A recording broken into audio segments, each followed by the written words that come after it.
Good evening and welcome to the second in our film reviews. I'm Andrew. I'm Rick.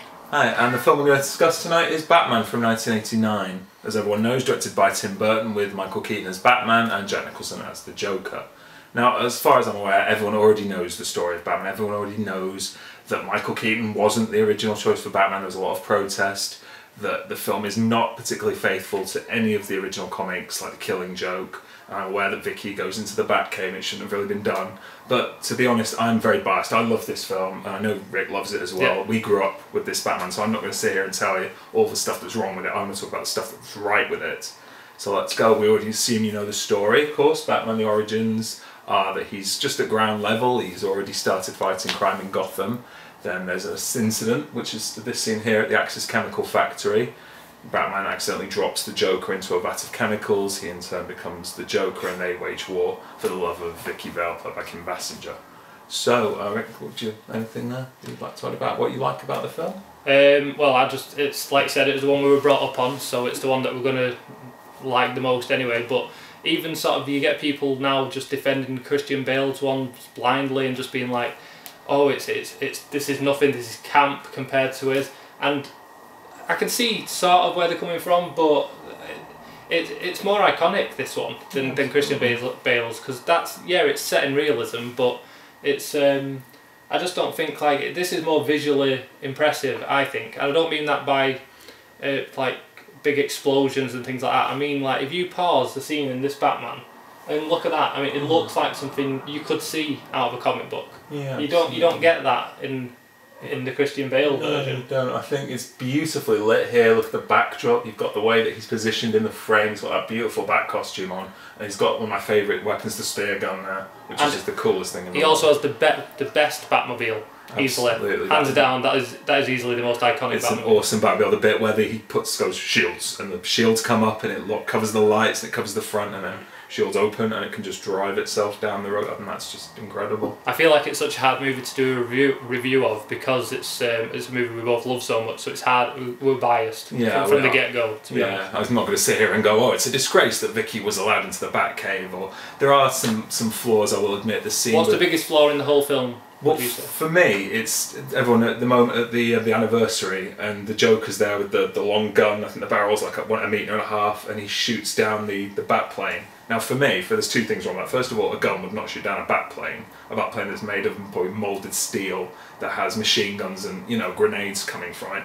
And the second thing is when it lands, it's clearly a miniature. You can see the little miniature sort of plane that lands on the ground. It's the only fake shot for me in the whole film. It's sort of out of place with everything else. For me, I would have to say it's Vicky Vale's character altogether. I mean, it's the only downfall of the whole film. It's everything else about it. I love the fact that it is more of a slightly camp Batman. It's more of a comic Batman than what the new ones are. But just that sort of love story, and I feel like it's something that they always seem to do with the Batmans. It's not about the love story. It's about Batman and the enemy and the villain, and it's about him overcoming the villain. But I just really thought that she was. Every scene she's in, she's just not that interesting, and I think she's more there to humanise Bruce Wayne than anything else. Absolutely, and the fact she's screaming. This is a woman who's been a war journalist, a photojournalist in a war. As you know, she covers the Corto Maltese Revolution, and yet every time something happens, she screams. She screams when she throws water in the Joker's face. She screams when Batman comes through the skylight and whisks her off to the Batmobile. It's really irritating.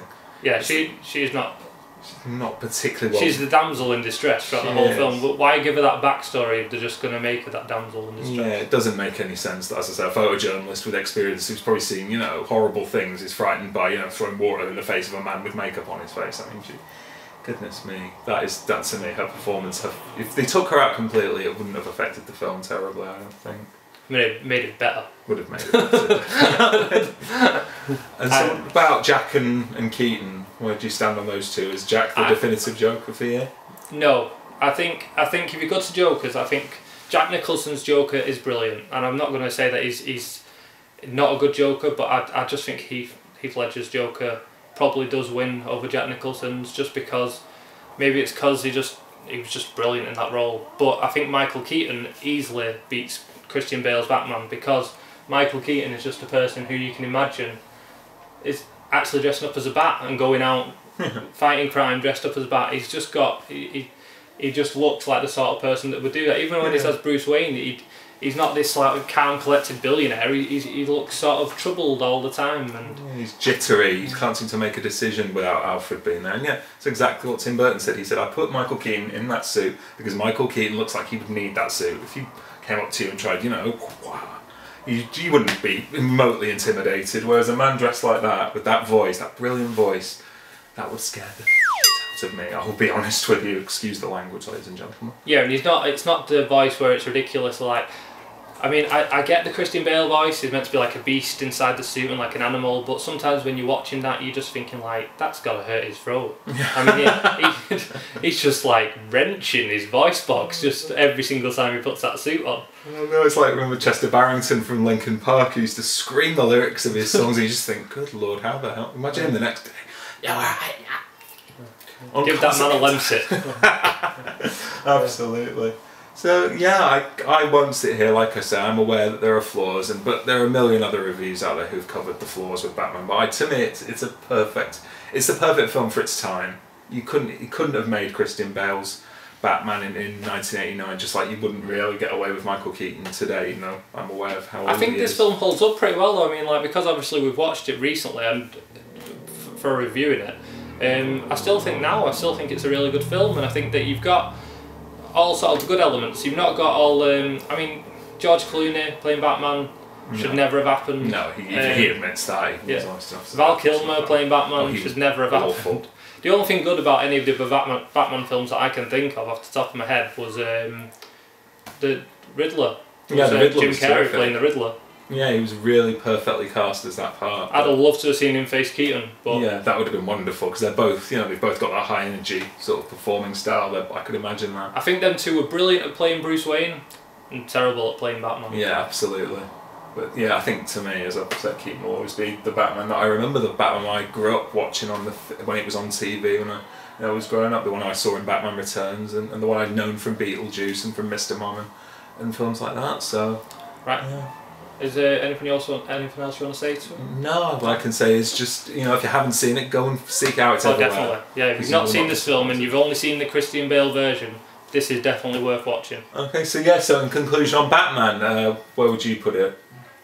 Batman, I've got to give it 4.5 stars or something, just because I am such a big fan. I mean, I'm not going to go all 5, but it's definitely up there. I'd probably have to give it 5. It was until recently in my top 10, but yeah, I think 5 stars I have to give it. Just because I think it's just so perfect. And Tim Burton's one of my favourite directors. He's a terrific. He's sort of maybe not what he was, but back then, considering he was only 31 when he made this, I think it's a monumental achievement for someone so young. Yeah. So, thank you very much, and tune in next time for our review of Spy Hard.